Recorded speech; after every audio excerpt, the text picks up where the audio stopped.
Welcome, gorgeous family and friends. I am so glad you're here today. We have another fun Halloween project that is easy to do and looks impressive. I think you'll enjoy this one, so let's get started.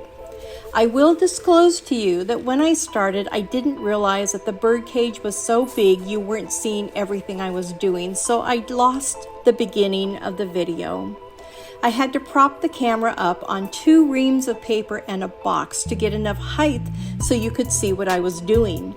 These are the things we are learning as we develop our channel, so that's something we're going to have to look into, and thank you for your patience. The materials I already had are the glue gun and glue sticks, a piece of cardboard for the bottom of the cage along with Spanish moss. I had fall flowers and picks from the dollar store and a bird cage.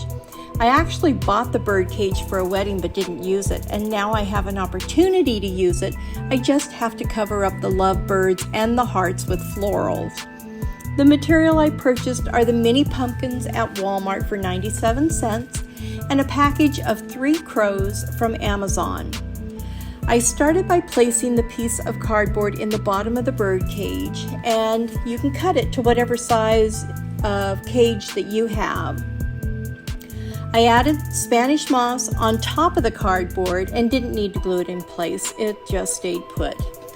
I arranged the mini pumpkins inside the bird cage and put the little crow standing on one of the pumpkins inside.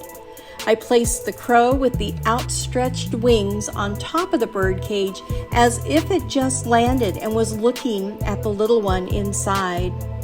Next, I started gluing the fall foliage around the top of the bird cage.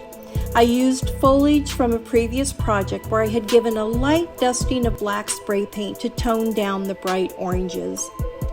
I draped the fall foliage across the entire top of the bird cage and partially down the side. I held everything in place using my hot glue gun. I was going to add a ribbon, but I thought, nah, the ribbon would just take away from the simplicity, and I wanted the crows to be the focal point. And that's all there is to this project. I placed the bird cage on my mantle and put the big standing bird next to it, and I think it looks pretty awesome. That's all there was to it. Very simple and impressive. I hope you enjoyed watching this project, and if you create something similar, I would love to see it posted in the comments section. I have one more Halloween project to share with you next week, after which we will give you a mini tour of all the Halloween projects together so you can see how we displayed them. So until next time, make it a gorgeous day every day. Bye!